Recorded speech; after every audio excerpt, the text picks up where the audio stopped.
Վրաստան, Թուրքիա, Իրան, Ադրբեջան, ինչ են անում Հայաստանի հարևանները, ինչ է կատարվում այդ երկրներում։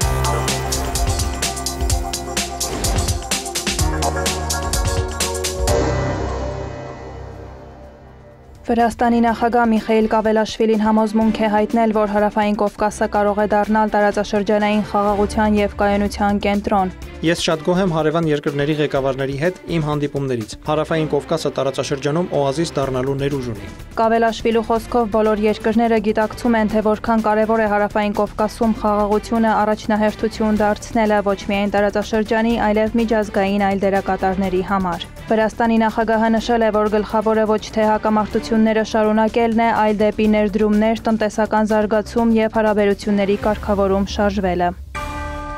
Վրաստանում ուժի մեջ է մտել օտարերկրյա գործակալների գրանցման մասին օրենքը, որը մշակվել է ամերիկյան FARA ակտի նմանությամբ։ Դրա համաձայն ավելի քան 20% արտասահմանյան ֆինանսավորում ստացող վրացական կազմակերպությունները, այդ թվում լրատվամիջոցները, պետք է պարբերաբար հաշվետվություն ներկայացնեն իրենց գործունեության մասին։ Դրա համաձայն ավելի քան 20% արտասահմանյան ֆինանսավորում ստացող վրացական կազմակերպությունները, այդ թվում լրատվամիջոցները, պետք է պարբերաբար հաշվետվություն ներկայացնեն իրենց գործունեության մասին։ Օրենքով սահմանված պահանջները չկատարելու համար նախատեսվում է մինչև 5 տարվա ազատազրկում։ Ըստ իշխող վրացական երազանք կուսակցության նախաձեռնության նպատակն է պայքարել արտասահմանյան ֆինանսավորում ստացող այն կազմակերպությունների դեմ, որոնք փորձում են ապակայունացնել Վրաստանը։ Եվրամիության արտաքին գործերի և անվտանգության քաղաքականության հարցերով բարձր ներկայացուցիչ Կայա Կալասը և ընդլայնման հարցերով հանձնակատար Մարթա Կոսը նշել են օրենքի ընդունումը լուրջ հարված է երկրի ժողովրդավարությանը։ Այն ևս մեկ ագրեսիվ գործողություն է այլախոհությունը ճնշելու, ազատությունները սահմանափակելու և ակտների, քաղաքացիական հասարակության և անկախ լրատվամիջոցների գործունեության դաշտը նեղացնելու համար։ Այս ռեպրեսիվ միջոցները սպառնում են Վրաստանի ժողովրդավարական հիմքերին և նրա քաղաքացիների ապագային։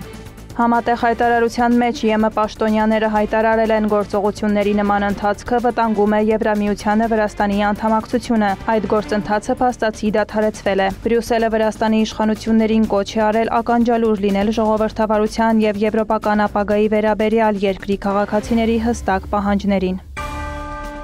Օտարերկրյա գործակալների գրանցման մասին օրենքին անդրադարձել է նաև Վրաստանի վարչապետ Իրակլի Կոբախիձեն։ Նա հայտարարել է, որ այն կգործարկվի ամբողջ ուժով։ Վերջին 4 տարիների ընթացքում մենք ականատես ենք եղել Վրաստանում արտասահմանյան ֆինանսավորմամբ հեղափոխություն իրականացնելու 4 փորձի, ինչն ուղղակիորեն հակասում է մեր ազգային շահերին և պետական ինքնիշխանությանը։ Բնականաբար մենք պետք է դրան հակադրենք առողջ օրենսդրությունը և այս դեպքում մենք որոշում ենք կայացրել ամբողջ ծանրաբեռնվածությամբ գործարկել թափանցիկության մասին օրենքը, որին այլընտրանք չկա։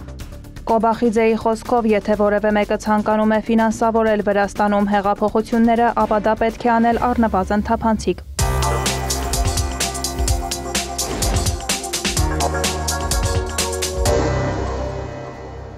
Ստամբուլում տեղի է ունեցել Ռուսաստանի և Ուկրաինայի պատվիրակությունների երկրորդ հանդիպումը, այն տևել է ավելի քան 1 ժամ։ Ուկրաինայի պատվիրակությունը, ինչպես և մայիսի 16-ին կայացած նախորդ բանակցություններում գլխավորում էր պաշտպանության նախարար Ռուստեմ Ումերովը, Ռուսաստանի պատվիրակությունը նախագահի օգնական Վլադիմիր Մեդինսկին։ Բանակցություններին բացման խոսքով է հանդես եկել Թուրքիայի արտգործնախարարը։ Հաքան Ֆիդանը նշել է, որ բանակցությունների երկրորդ փուլի ընթացքում կքննարկվի հրադադարի հարցը։ Ֆիդանը հույս է հայտնել, որ գերիների փոխանակման վերաբերյալ ձեռք կբերվեն նոր պայմանավորվածություններ։ Թուրքիայի արտգործնախարարը կարևորել է Ռուսաստանի և Ուկրաինայի միջև կանոնավոր հանդիպումները կողմերի միջև վստահության ամրապնդման համար։ Հանդիպումից հետո Վոլոդիմիր Զելենսկին հայտարարել է, որ կողմերը հանդիպման ընթացքում թուրքական կողմի միջոցով փոխանակել են կարգավորման վերաբերյալ փաստաթղթեր։ Նրա խոսքով կողմերը պայմանավորվել են գերիների նոր փոխանակման վերաբերյալ։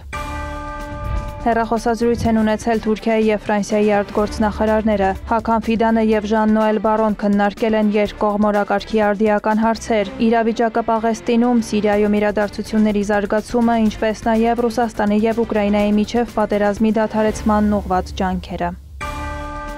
Ստամբուլում քաղաքապետարանի մի շարք աշխատակիցներ են բերման ենթարկվել կոռուպցիոն հանցագործություններ կատարելու մեղադրանքով։ Թուրքական լրատվամիջոցների տվյալով ձերբակալման 47 օրդեր է տրվել։ Կասկածյալների թվում են Ստամբուլի 3 խոշոր շրջանի, ինչպես նաև Ադանայի տեղական իշխանությունների ներկայացուցիչներ։ Ավելի վաղ կալանավորվել էր Ստամբուլի քաղաքապետ Էքրեմ İmamoğlu'n, ինչից հետո Թուրքիայում հակակառավարական ակցիաներ էին սկսվել։ Նա ևս մեղադրվում է կոռուպցիայի փողերի լվացման եւ ահաբեկչության հետ կապ ունենալու համար։ Ընդդիմության համոզմամբ Էքրեմ İmamoğlu'ի դեմ հարուցված գործը քաղաքական դրդապատճառներ ունի, քանի որ նա համարվում է առաջիկա ընտրություններում Ռեջեփ Էրդողանի հիմնական մրցակիցը։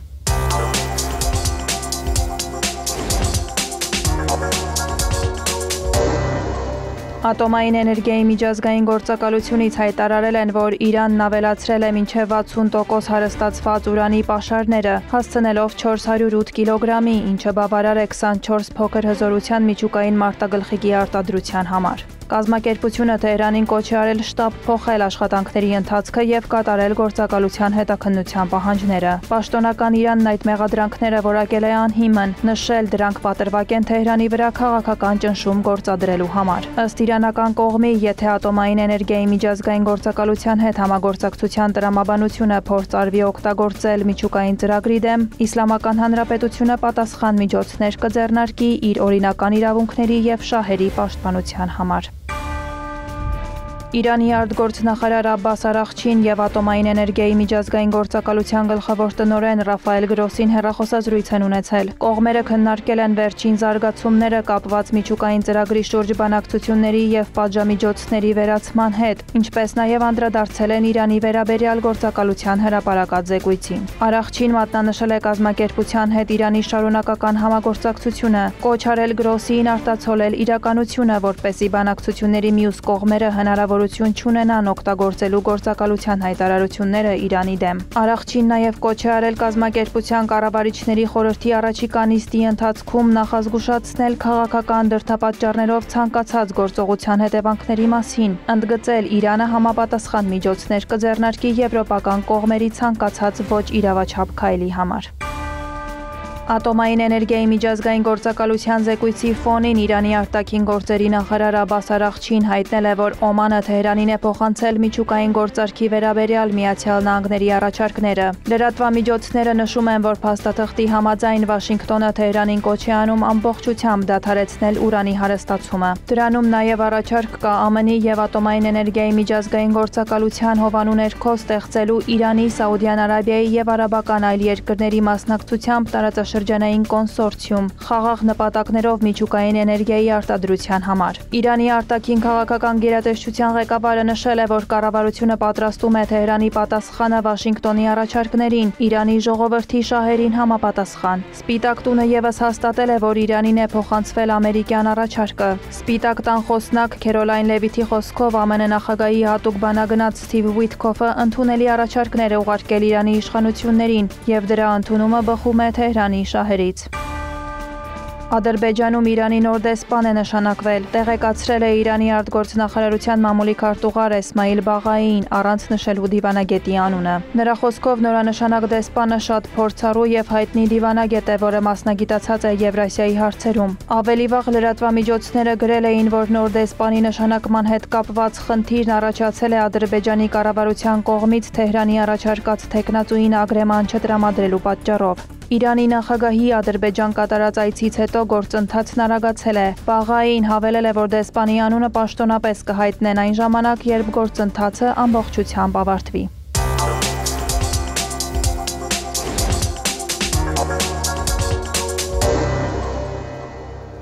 Ադրբեջանի նախագահ Իլհամ Ալիևը ելույթ է ունեցել Caspian Energy Week համաժողովի բացման արարողության շրջանակում։ Նա հայտարարել է, որ 1990-ականներին միջազգային նավթային ընկերությունների կոնսորցիումի հետ Ադրբեջանի կնքած պայմանագիրը, որը հետագայում կոչվեց Դարի պայմանագիր, փաստացի փոխեց աշխարհաքաղաքական եւ աշխարհատնտեսական իրավիճակը տարածաշրջանում։ Ալիևի խոսքով այսօր Ադրբեջանում կայուն տնտեսական համակարգ է եւ երկրի տնտեսությունը զարգանում է։ Ադրբեջանի նախագահը նշել է, թե երկրում լայնածավալ բարեփոխումներ են իրականացվում։ Ադրբեջանի արտաքին պարտքը կազմում է երկրի համախառն ներքին արդյունքի 7%-ը։ Կանաչ էներգետիկայի ոլորտում մեր օրակարգը շատ լայն է։ Բացի նավթ եւ գազ արդյունահանող երկիր լինելուց, Ադրբեջանը նաեւ ներդրումներ է կատարում կանաչ էներգետիկայի ոլորտում ներդրողների հետ միասին։ Դա նաեւ ցույց է տալիս մեր պատասխանատվությունը։ Կանաչ էներգիայի ամբողջ ներուժի օգտագործման արդյունքում մենք կբավարարենք Ադրբեջանի աճող էլեկտրաէներգիայի պահանջարկը հենց վերականգնվող էներգիայի աղբյուրների հաշվին։ Համաժողովի շրջանակում Ալիևն ընդունել է Թուրքիայի էներգետիկայի եւ բնական պաշարների նախարար Ալպարսլան Բայրակթարին։